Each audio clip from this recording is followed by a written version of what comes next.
नमस्कार विद्यार्थी मित्रांनो, मी बागल सर, संचालक BN अकॅडमी पुणे. मित्रांनो, previous year question papers with detailed एक्सप्लेनेशनची ऑनलाईन बॅच सुरू करत आहोत.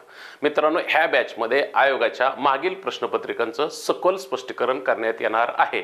मित्रांनो, याच्यामध्ये महाराष्ट्र दुय्यम सेवा अराजपत्रित गट ब मुख्य परीक्षा 2020, राज्य सेवा मुख्य परीक्षा 2021, राज्य सेवा मुख्य परीक्षा 2020, सहाय्यक कक्षा अधिकारी मर्यादित विभागीय स्पर्धा परीक्षा 2021, महाराष्ट्र दुय्यम सेवा गट ब मुख्य परीक्षा 2021, महाराष्ट्र राजपत्रित तांत्रिक सेवा संयुक्त पूर्व स्पर्धा परीक्षा 2021, पोलीस उपनिरीक्षक मर्यादित विभागीय स्पर्धा पूर्व परीक्षा 2021, महाराष्ट्र गट क मुख्य परीक्षा 2021, महाराष्ट्र वन सेवा पूर्व परीक्षा 2019 आणि सहाय्यक कक्षा अधिकारी अराजपत्रित गट ब मुख्य परीक्षा 2017 ह्या सर्व आपण 10 प्रश्नपत्रिकाचं सखोल स्पष्टीकरण पाहणार आहोत.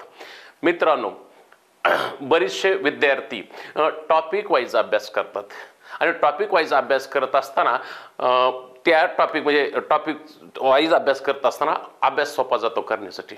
मित्रांनो, आपण नाऊन हा घटकाचा अभ्यास करत असेल तर उत्तर नाऊनच असतं ना. मग आपल्याला नाऊन उत्तर पाठच झालेलं असतं. ॲडजेक्टिव्ह असेल तर ॲडजेक्टिव्हचं उत्तर माहीत असतं. आपण चंदवाईस असेल तर चंदवाईस असतो. म्हणजे त्या पद्धतीनं आपलं माइंडसेट झालेलं असतं. मित्रांनो, पण ही जी परीक्षा आहे का, ही आपली परीक्षा आहे का, ती टॉपिक वाईज नसते. मित्रांनो, ही जी परीक्षा आहे का, ही परीक्षा देत असताना त्या पद्धतीनं तुमचं माइंड सेट व्हावं म्हणून आपण रँडमली प्रश्नपत्रिका सोडवणं अपेक्षित आहे. म्हणजे 30 मार्काची प्रश्नपत्रिका घेऊन 40 मार्काची असेल, 50 मार्काची असेल तर ही प्रश्नपत्रिका रँडमली सोडवणं अपेक्षित आहे. आणि मग रँडमली सोडवत असताना काय होतं मित्रांनो, ज्या ज्या घटकांचा अभ्यास झाला नाही का त्या त्या घटकांचा अभ्यास होतो.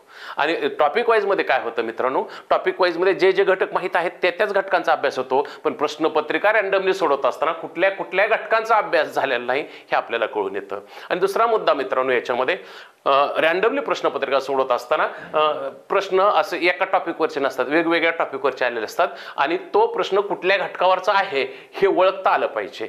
त्यासाठी तुम्हाला ह्या पद्धतीची म्हणजे रँडमली प्रश्नपत्रिका सोडवण्याची सवय लावून घेणं आवश्यक आहे.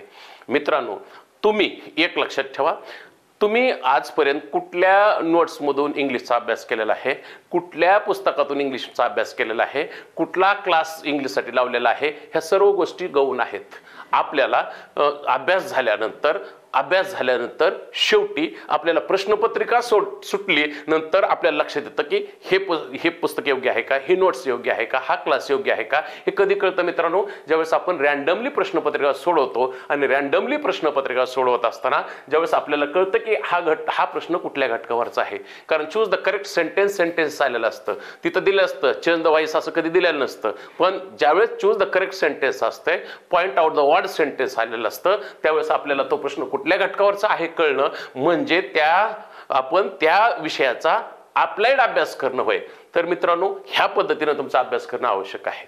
बरेचसे मित्र असं म्हणत असतील मित्रांनो, टॉपिक वाईज अभ्यास करतो आम्ही, पण टॉपिक वाईज अभ्यास करणं ही इनिशियल स्टेज आहे, प्रारंभिक अवस्था आहे. आता आपला अभ्यास झालेला आहे, परीक्षा जवळ येत आहे, त्यासाठी आपल्याला ह्या सर्व प्रश्नपत्रिका रँडमली सोडवणं आवश्यक आहे. मित्रांनो, ह्या बॅचमध्ये आपण 10 प्रश्नपत्रिका सोडवणार आहोत. अशी ही प्रश्नपत्रिका सिरीज चालू राहणार आहे. ही पार्ट 1 आहे. ह्या पार्ट 1 मध्ये 10 प्रश्नपत्रिका सोडून घेणार आहोत. पार्ट 2 मध्ये आपण आणखी 10 प्रश्नपत्रिका सोडून घेणार आहोत. तर मित्रांनो, प्रश्नपत्रिका म्हणजे हे लेक्चर्स पाहत असताना जर तुम्हाला एखाद्या प्रश्नाची शंका असेल, डाऊट असेल त्या प्रश्नाबद्दल, उत्तराबद्दल, तर तुम्ही मला SMS करू शकता. तुमच्या सर्व प्रश्नांचं एक ना एक प्रश्नांचं निरसन म्हणजे शंकाचं निरसन केलं जाईल. आणि मित्रांनो, ह्या बॅचमध्ये आयोगाच्या पर्यायसहित जेवढे पर्याय आहेत का त्या पर्यायाचं स्पष्टीकरण दिलं जाईल. समजा प्रश्न आलेला आहे त्याचं उत्तर एक पर्याय क्रमांक 1 उत्तर आहे, तर राहिलेले 3 पर्यायाचं पण स्पष्टीकरण दिलं जाईल. कारण त्या 3 पर्यायाचं स्पष्टीकरण पाहत असताना पुढचा आपला आयोगाचा आणखी म्हणजे त्या विषयाचा सखोल अभ्यास होईल. कारण 3 पर्याय मागे कधीतरी पूर्वीच्या प्रश्नपत्रिकेत कधीतरी विचारले असतात किंवा नंतर पुढे विचारले जाणार असतात. म्हणून ह्या पद्धतीनं तुम्ही मित्रांनो ह्या रँडमली प्रश्नपत्रिका सोडवणं अपेक्षित आहे. आणि जास्तीत जास्त प्रश्नपत्रिका रँडमली सोडवा. तुम्हाला काय होईल मित्रांनो, हे अशा पद्धतीने गेल्यानंतर तुमचा असं माइंडसेट होईल आणि तुम्हाला येत नसलेल्या प्रश्नाची उत्तरे येतील. आणि मित्रांनो, जी येत नसलेल्या प्रश्नाची उत्तरे येणं म्हणजे स्पर्धा परीक्षेत पास होणं आणि जास्तीत गुण मिळवणं होय. मित्रांनो, परीक्षा जवळ येत आहे. तुम्हाला सर्वांना मुख्य परीक्षेसाठी शुभेच्छा. धन्यवाद.